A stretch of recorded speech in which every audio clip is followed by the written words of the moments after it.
Selamat datang kembali di channel Improve From Within dengan aku Zen Pollux, dan aku pengen ngomel-ngomel aja sih gitu.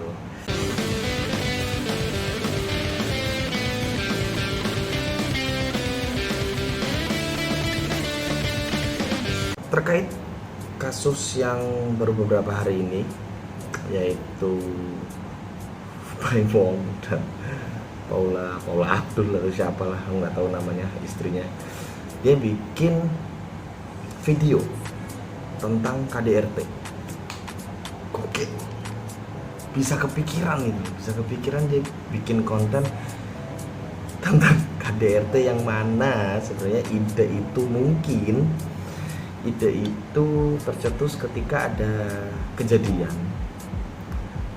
sepasang artis yang sangat gede banget, Rizky Bilar dan Lesti Kejora.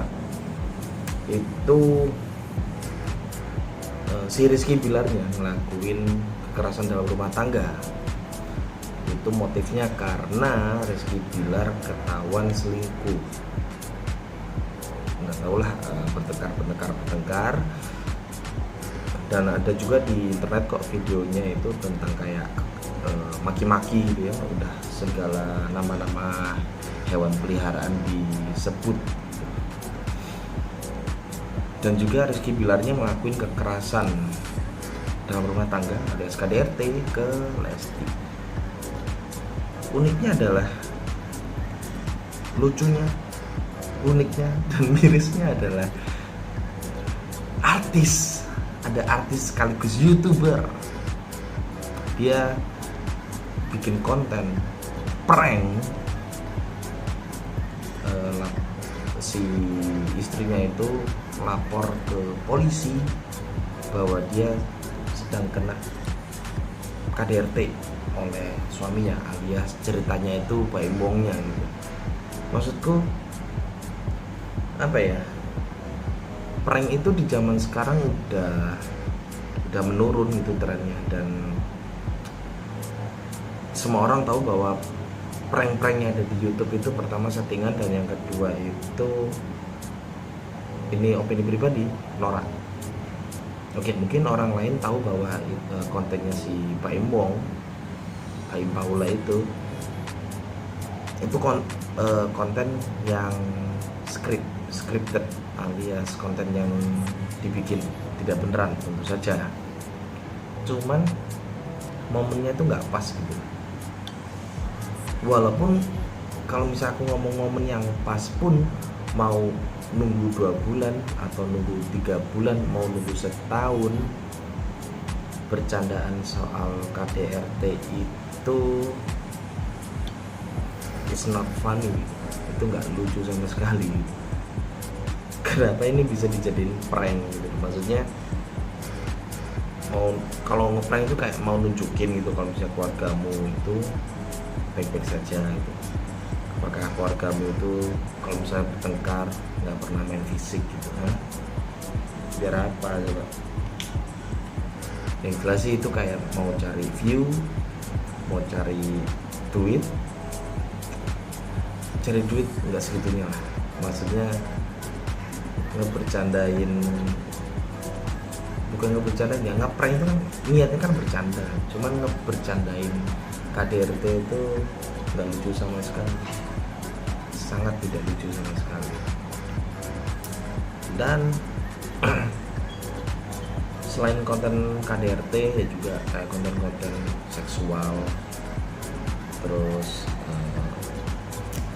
aku pribadi sih nggak suka ya konten kayak bagi-bagi duit gitu. Kayak pakai kamera tersembunyi, terus dia bagi-bagi duit, tapi sebelum dibagi-bagi duitnya orang tersebut harus ngelakuin sesuatu gitu. Kayak apa ya, itu kayak uang kaget atau apa sih acara, nggak tahu ya, itu acara TV dulu lah, konsepnya itu ditiru di YouTube, dan itu ya norak aja sih. Kayak, tapi apa ya, harus diakui bahwa konten-konten yang berbau tentang seks, berbau tentang apa ya ngomongnya itu kayak cinta-cintaan, terus konten kayak soal status ekonomi itu rame banget, apalagi di Indonesia gitu. Kayak Indonesia tuh kalau misalnya kayak YouTube gitu ya, kayak video YouTube yang bagi-bagi rezeki gitu, bagi-bagi duit, terus di videokan dengan kamera tersembunyi dengan hidden cam gitu. Wah, orang ini baik ya ternyata ya, kasihan. Jadi kayak ngejual kasihan gitu loh. Dan itu kayak apa ya, padahal belum tentu orang yang terima duit itu tidak merasa dikasihani. Bisa jadi kan, bisa jadi dia hidupnya ya kayak bersyukur aja itu. Kayak mungkin orang lain melihatnya dia miskin, tapi sebenarnya orang itu ngerasanya nggak miskin, ya kayak berkecukupan, makan bisa, terus nyekolahin anak bisa, ngekuliahin anak bisa, banyak kok yang kayak gitu. Maksudnya apa ya, agak blunder juga sih, maksudnya bukan blunder apa sih, kalau misalnya mau ngomong itu intinya gini, Baim Paula itu ngelakuin prank KDRT itu salah, betul, tapi motifnya dia cari cuan, oke? Cari cuan, cari view, yang mana orang-orang kita di Indonesia itu juga lagi pada heboh gitu soal KDRT, soal kemiskinan, kayak kasihan-kasihanan gitu. Kalau misalnya ngeliat YouTube tuh ya, videonya tuh kebanyakan kayak apa ya, nolong orang miskin, terus pamer kekayaan, terus sok-sok bukan sok-sok tapi kayak seksual gitu, prank buka baju, terus pamernya kayak kayak payudara yang kemana-mana, terus nggak pakai BH atau apalah, pokoknya seksi-seksi gitulah. Oke. Jadi aku cuman ngomel aja sih. Apa kamu kalau misalnya di video ini mau nyari solusinya, ya solusinya yang jangan bikin konten kayak gitu, jangan bikin konten KDRT, konten soal seksual tapi nggak ada ilmunya, sok-sok berkedok,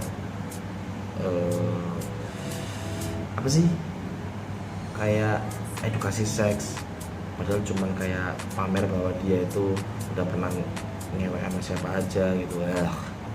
Come on man. Well, ngamalnya segitu aja ya, dikit.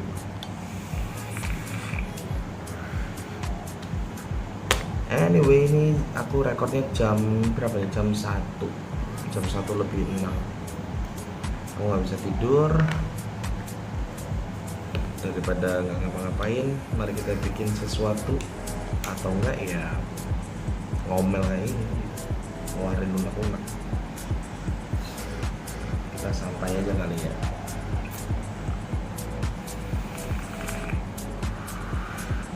Apalagi? Oh ya, BTW soal yang kasus tragedi Kanjuruhan ya, correct me if I'm wrong, ya, stadion Kanjuruhan ya, yang di Malang. Aku turut berduka cita,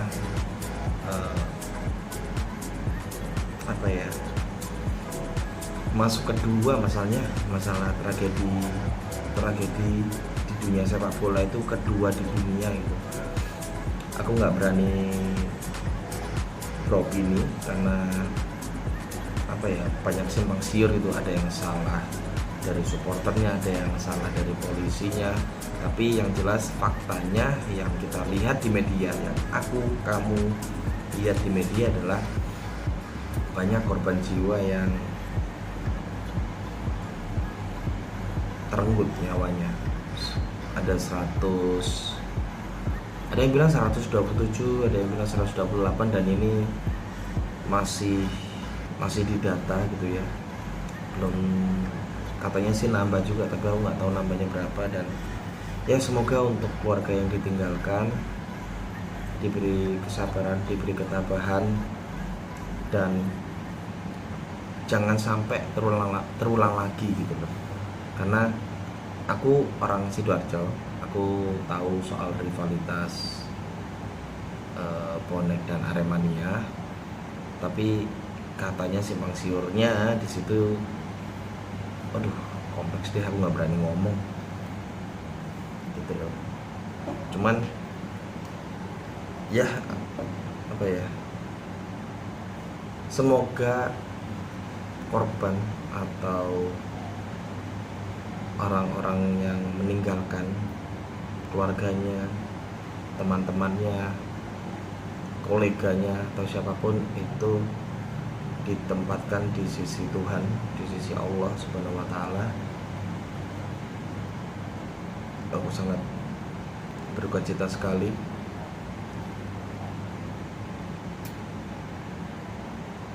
Ya, tapi gimana ya?